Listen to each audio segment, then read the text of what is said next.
Part 4 की starting में हमें दिखाया जाता है विलेज चीफ के कहने पर कांग स्यो जन उस वेलकम पार्टी में आता है और उस वेलकम पार्टी में काफ़ी अच्छी परफॉर्मेंस भी देता है। पार्टी ओवर होने के बाद हमें स्योजन को दिखाया जाता है जो कि बाहर बेंच पर बैठा होता है। तभी वहाँ पर सेंगयुन आती है। सेंगयुन स्योजन को कहती है किसी से इस तरीके से मिलना कितना ज़्यादा अजीब होता है। मैंने कभी भी नहीं सोचा था कि मैं किसी से इस तरीके से दोबारा मिल पाऊंगी। सेंगयुन की बात सुनकर स्योजन कहता है तुम मेरे बारे में ये कह रही हो या फिर जीवू के बारे में, जिस पर सेंगयुन कहती है मैं तुम दोनों के बारे में कह रही हूँ। तभी स्योजन कहता है ये तुम्हारा होम टाउन है ना, तुम यहाँ पर वेकेशन मनाने के लिए आई हो, बाद में तुम वापस स्टेट लौट जाओगी। जिस पर सेंगयुन कहती है ऐसा नहीं है, मैंने प्लान किया है, मैं कोरिया में ही सेटल हो जाऊंगी। और सेंगयुन ये सब कुछ कांग स्योजन को टीज करते हुए कह रही होती है। देन स्योजन सेंगयुन से उसके ब्रेसलेट के बारे में पूछता है, जिस पर सेंगयुन बताती है मैंने वो ब्रेसलेट रिपेयरिंग के लिए दिया है, वैसे तुम इस बारे में क्यों पूछ रहे हो। जिस पर स्योजन कहता है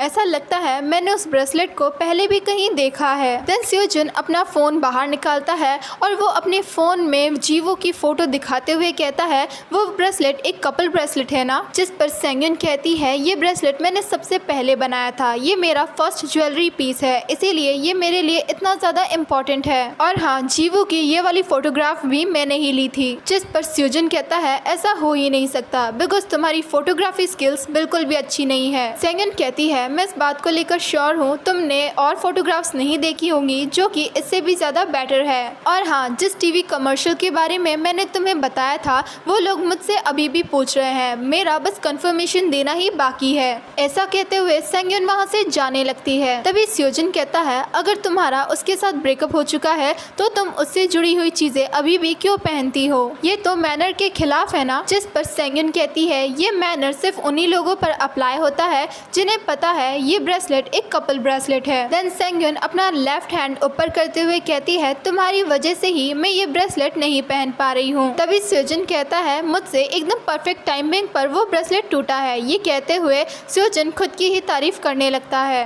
देन सेंगयुन जब वहाँ से जा रही थी तब उसके पैर लड़खड़ाने लगते हैं। जिस पर स्योजन सेंगयुन से कहता है आर यू ओके। सेंगयुन कहती है अच्छा तो अब तुम मुझसे इंग्लिश में बात करना चाहते हो। जिस पर स्योजन कहता है नहीं, मैं कोरियन में ही कंफर्टेबल हूँ। इन सब के बाद सेंगयुन स्योजन को बाय कहकर वहाँ से चली जाती है। सीन शिफ्ट होता है और हमें जीवू और यूहा को रोड पर चलते हुए दिखाया जाता है और उन दोनों के पीछे ही स्योजन की वैन होती है। उस वैन के अंदर स्योजन और विलेज चीफ दोनों बैठे होते हैं। उस वैन को देखकर यूहा जीवू से कहती है आखिर स्योजन इतनी बड़ी वैन लेकर यहाँ पर क्यों आया है। वैन के अंदर विलेज चीफ स्योजन से कहते हैं तुमने कहा था मैं वेलकम पार्टी का खाना जीवो को बनाने के लिए कहूँ और मैंने ऐसा ही किया। और सच में जीवो ने बहुत अच्छा डिनर बनाया। सभी लोग जीवो की बहुत तारीफ कर रहे थे, जिसे सुनकर स्योजन कहता है जीवो ऐसा ही है, वो हर काम में बहुत अच्छा है। स्योजन जीवो और यूहा से कहता है क्या तुम लोग रोड के साइड में चल सकते हो, मुझे वैन को आगे भी लेकर जाना है। ये सुनकर जीवो और यूहा दोनों ही रोड के साइड में चले जाते हैं। कुछ टाइम के बाद हमें दिखाया जाता है स्योजन ने अपनी वैन जीवो के सामने वाले यार्ड में ही पार्क की थी, जिसे देखकर यूहा कहती है कोई बिना किसी से पूछे किसी दूसरे के यार्ड में अपनी कार पार्क कैसे कर सकता है। जिस पर स्योजन कहता है मुझे यहाँ पर कार पार्क करने के लिए विलेज चीफ ने कहा था बिकॉज यहाँ का स्पॉट बहुत अच्छा है। विलेज चीफ भी कहते हैं हाँ मैंने ही यहाँ पर कार पार्क करने के लिए कहा था और यहाँ तक कि मैंने इस बारे में लैंडलॉर्ड से भी बातें कर ली है। देन स्योजन जीवू और यूहा से कहता है तुम लोग यहाँ पर क्यों खड़े हो, तुम यहाँ से जाओ, मुझे विलेज चीफ से कुछ बातें करनी है। सीन शिफ्ट होता है और हमें यूहा को उसके घर पर दिखाया जाता है, जहाँ पर यूहा अपनी मॉम से कहती है मुझे भी स्योजन जैसी ही कार चाहिए। जिस पर यूहा की मॉम कहती है स्योजन बहुत रिच है ना, इसीलिए उसके पास वो कार है। ये कहने के बाद वो जीवो के बारे में सोचने लगती है और सोचती है बेचारा जीवो, पता नहीं वो अभी क्या कर रहा होगा। तभी यूहा अपनी मॉम से कहती है आप मन ही मन में क्या कहे जा रही हैं और कल आप वैसे कौन सा ड्रेसअप करने वाली हैं। साथ में यूहा अपनी मॉम से ये भी कहती है आप जैसा चाहे वैसा ड्रेसअप करना, लेकिन आप प्लीज कल टाइम पे पहुंच जाना। दूसरी तरफ हमें स्योजन को दिखाया जाता है जो कि अपनी वैन पर होता है। तभी कोई स्योजन की वैन के डोर पर नॉक करता है। स्योजन जब जाकर चेक करता है तो वो कोई और नहीं जीवो होता है। जीवो स्योजन से कहता है क्या तुम सच में यहाँ पर ऐसे ही रहने वाले हो। जिस पर स्योजन कहता है हाँ ये कंफर्टेबल है, लेकिन अगर तुम्हें मेरी फिक्र हो रही है तो मैं ऐसा प्रिटेंड कर सकता हूँ कि मैं खो गया था और मैं गलती से तुम्हारे घर पर आ गया था और फिर मैं तुम्हारे घर पर चाहे तो रह सकता हूँ। जिस पर जीवू कहता है मैंने यहाँ पर अपनी पूरी लाइफ बिना किसी परेशानी के बिताई है, तो फिर तुम मुझे पेस्टराइज क्यों कर रहे हो। जिस पर स्यूजन कहता है मैंने ये यार्ड रेंट पर लिया है, मैं तुम्हें पेस्टराइज नहीं कर रहा। जिस पर जीवू स्यूजन से कहता है ठीक है, जैसा तुम्हारा मन करे वैसा करो, लेकिन मुझे नहीं लगता तुम ये ज्यादा दिनों तक कर पाओगे। ये कहते हुए जीवू वहाँ से चला जाता है और वो डोर को बाहर से ही बंद कर देता है। स्यूजन चिल्लाते हुए कहता है मैं यहाँ पर अच्छे से रह सकता हूँ, और ये कहते हुए वो डोर पर एक पंच करता है, लेकिन स्यूजन पूरी नाइट अच्छे से नहीं सो पाता बिकॉज उसे होल नाइट नींद ही नहीं आती। देन सीन शिफ्ट होता है और हमें नेक्स्ट मॉर्निंग का दिखाया जाता है, जहाँ पर स्यूजन जीवू के रेस्टोरेंट आता है और स्यूजन जीवू को अपने लिए लंच बनाने के लिए कहता है। जिस पर जीवू कहता है क्या कोई प्रॉब्लम है। जिस पर स्यूजन कहता है क्या प्रॉब्लम है, आखिर तुम क्या कहना चाहते हो। जिस पर जीवू कहता है तुम कंसिस्टेंटली यहाँ पर आ रहे हो और तुम अपनी वर्क पर भी नहीं जाते, क्या तुम दोबारा से हेडलाइन में आना चाहते हो। जिस पर स्यूजन कहता है मुझे इतने सालों बाद इतनी अच्छी नींद आई, सो प्लीज तुम मेरे लिए कुछ अच्छा सा लंच बना दो ताकि मैं काफी टाइम के बाद ही सही लेकिन अच्छा लंच कर पाऊँ। जिस पर जीवू कहता है इंग्रेडिएंट्स खत्म हो चुके हैं। स्यूजन कहता है यहाँ पर कोई भी कस्टमर नहीं आता है, तो फिर इंग्रेडिएंट्स कैसे खत्म हो सकते हैं। देखो तुम्हारी एक अच्छी लाइफ है, तुम अच्छा खाना खा सकते हो, अच्छी नींद ले सकते हो, लेकिन मैं ऐसा कुछ भी नहीं कर सकता। इसीलिए मैं यहाँ पर आया हूँ ताकि मैं तुम्हारी तरह एक अच्छी लाइफ जी सकूँ। प्लीज मुझे थोड़ा सा टाइम दो एंड आई थिंक तुम्हारे लिए ये इतना ज्यादा मुश्किल नहीं होगा, और प्लीज तुम मेरे लिए कुछ अच्छा सा बना दो। सीन शिफ्ट होता है और हमें सीईओ किम को दिखाया जाता है जो कि होमिंग से बातें कर रहा होता है। सीईओ किम होमिंग से कहता है क्या तुम मजाक कर रहे हो, वो सुबह सुबह 4 घंटे ड्राइव करके वहाँ पर जाएगा और वहाँ से दोबारा वापस आएगा, तो तुम बताओ क्या उसके अंदर इतनी एनर्जी होगी कि वो अपने काम को कंप्लीट कर पाएगा। सीईओ किम की बातें सुनकर होमिंग कहता है ब्रदर अब पहले से काफ़ी ज़्यादा ठीक है और वो काफ़ी अच्छा परफॉर्मेंस भी कर रहे हैं, यहाँ तक कि अब वो अपने इमोशंस को अच्छे से कंट्रोल कर पा रहे हैं। ये सब सुनकर सीईओ किम हंसने लगता है और कहता है आखिर कोई ह्यूमिलेट होकर कैसे खुश रह सकता है। जिस पर होमिंग कहता है शायद ये इसीलिए है बिकॉज वहाँ पर जीवो है। सीईओ किम कहता है मुझे बस इस बात की फिक्र है कहीं स्यूजन की तबीयत दोबारा से खराब ना हो जाए, उसने अपनी मेडिटेशन भी छोड़ दी है। दूसरी तरफ हमें रेस्टोरेंट का सीन दिखाया जाता है जहाँ पर जीवो स्यूजन के लिए लंच प्रिपेयर करके उसे देता है। जिस पर जो स्यूजन होता है वो जीवो से कहता है तुम मेरे साथ इतना कोल्ड बिहेवियर क्यों करते हो, हम दोनों ही तुम्हारे एक्स हैं, लेकिन तुम उसके साथ इतना स्वीट और मेरे साथ इतना कोल्ड बिहेवियर क्यों करते हो, क्या तुम्हारे अंदर मेरे लिए या फिर उसके लिए अभी भी कोई फीलिंग्स हैं। जिस पर जीवू स्यूजन से कहता है तुम हमेशा की तरह ही अनकंफर्टेबल टॉपिक्स पर बातें कर रहे हो। जिस पर स्यूजन कहता है ठीक है तो फिर मैं चुप हो जाता हूँ। तभी जीवू का फोन रिंग करता है। स्यूजन जीवू को कॉल अटेंड करने के लिए कहता है। जीवू जब कॉल अटेंड करता है तो वो कॉल किसी और का नहीं यूहा की मॉम का होता है।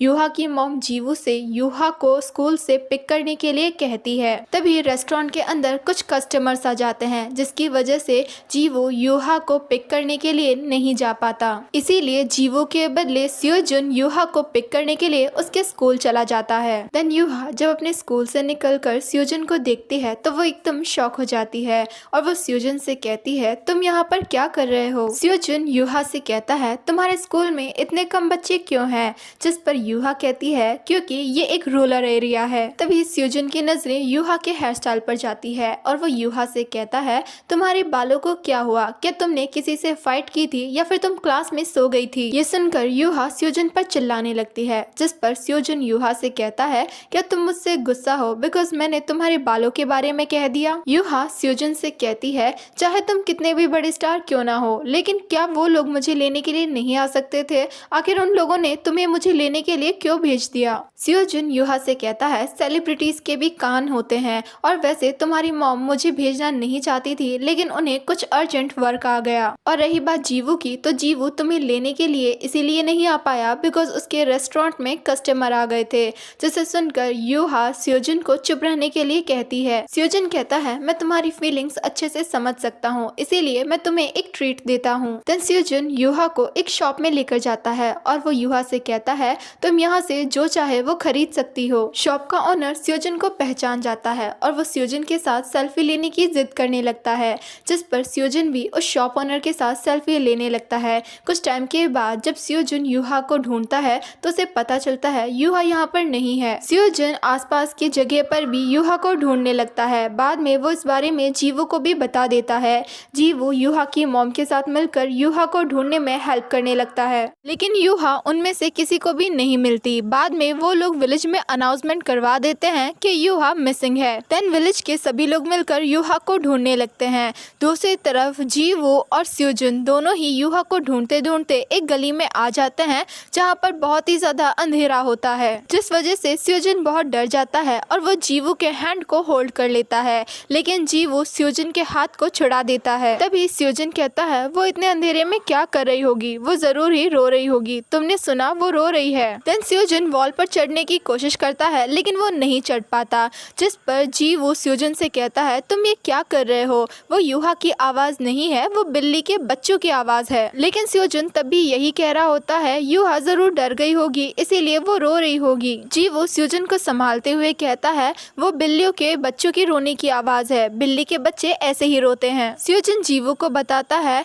यूहा नहीं भागती अगर मैं उसके बालों का मजाक नहीं बनाता, जिस पर जीवू स्योजन से कहता है ऐसा बिल्कुल भी मत सोचो। दूसरी तरफ हमें यूहा की मॉम को दिखाया जाता है जिनका रो रो के काफी बुरा हाल हो गया था, जिस पर सेंगयुन यूहा की मॉम को कंसोल करते हुए कहती है तुम ऐसा मत करो वरना तुम खुद भी बीमार हो जाओगी। विलेज के सभी लोग और पुलिस मिलकर यूहा को ढूंढ रहे हैं, यूहा जल्दी मिल जाएगी। तभी सेंगयुन की नजर ड्रॉर के सामने पड़े एक कैंडी के रैपर पर जाती है और उसका डोर भी हिल रहा होता है। सेंगयुन जाकर जब वो ड्रॉर चेक करती है तो यूहा उसी ड्रॉर के अंदर छिपकर बैठी होती है, जिसे देखकर सेंगयुन एकदम सरप्राइज हो जाती है। यूहा की मॉम भी यूहा पर चिल्लाते हुए कहती है तुम यहाँ क्या कर रही हो, तुम ऐसा कैसे कर सकती हो, जिस पर यूहा भी रोते हुए अपनी मॉम से कहती है अगर आप मुझे पिकअप करने के लिए नहीं आ सकती हैं तो आपको मुझे ये भी नहीं कहना चाहिए कि आप मुझे पिक करने के लिए आने वाली हैं। जिस पर यूहा की मॉम भी यूहा को सॉरी कहती है और वो यूहा को टाइटली हग कर लेती है। सीन शिफ्ट होता है और हमें जीवू और स्योजन को दिखाया जाता है जो कि अभी भी यूहा को ढूंढ रहे होते हैं। स्योजन कहता है हम इतने बड़े विलेज में यूहा को कहाँ पर ढूंढेंगे, आखिर यहाँ के बच्चे ऐसे क्यों हैं। एक नोट छोड़कर घर से चला जाता है और दूसरा बिना बताए कहीं पर चली गई है। तभी जीवू के पास सेंगयुन का मैसेज आता है और वो जीवू को बताती है यूहा मिल चुकी है। तभी जीवू स्योजन से पूछता है क्या तुम्हें भूख लगी है। स्योजन उस टाइम पर बहुत ही ज्यादा थक गया होता है। स्योजन जीवू से कहता है आखिर तुम इस टाइम पर मुझसे ये सब कुछ कैसे पूछ सकते हो, आखिर तुम इतना ज्यादा हार्टलेस कैसे हो सकते हो। तभी जीवू स्योजन को बताता है यूहा मिल चुकी है, जिसे सुनकर स्योजन बहुत ही ज्यादा रिलीफ फील करता है और वो थक कर रोड पर ही बैठ जाता है। स्योजन जीवू से कहता है ये सब कुछ बताते टाइम पर भी तुम्हारा फेशियल एक्सप्रेशन बिल्कुल चेंज नहीं हुआ, तुम सच में बहुत ही ज्यादा स्ट्रेंज हो। जिस पर जीवू कहता है ये बैलेंस पर डिपेंड करता है कि तुम किस तरीके से अपने इमोशंस को कंट्रोल करते हो। जिस पर स्योजन कहता है ये बहुत ज्यादा फनी है। देन जीवू स्योजन को हाथ देकर उठाने की कोशिश करता है, लेकिन स्योजन जीवू को ही खींचकर अपने पास में बैठा लेता है और साथ में वो जीवू को रेस्ट करने के लिए कहता है। देन वो दोनों ही साथ में बैठकर रेस्ट करने लगते हैं, जहाँ पर जीवू स्योजन की तरफ देखते हुए सोच रहा होता है आखिर तुम हर चीज को लेकर इतना ज्यादा ऑनेस्ट कैसे हो सकते हो, अगर तुम ऐसे ही करते रहे तो मैं तुम्हें कैसे इग्नोर कर पाऊंगा। देन जीवू स्योजन के क्लोज आकर उसे किस करने लगता है और कुछ टाइम के बाद वो स्योजन को छोड़ देता है। स्योजन को उस टाइम पर समझ में नहीं आ रहा था ये सब कुछ क्या हुआ और उसे क्या करना चाहिए। तभी जीवू दोबारा से स्योजन को एक किस करता है, जिस पर स्योजन भी जीवू के किस का रिस्पॉन्स करने लगता है और वो दोनों ही साथ में एक पैशनेट किस शेयर करते हैं और इसी के साथ ये पार्ट यहीं पर खत्म होता है।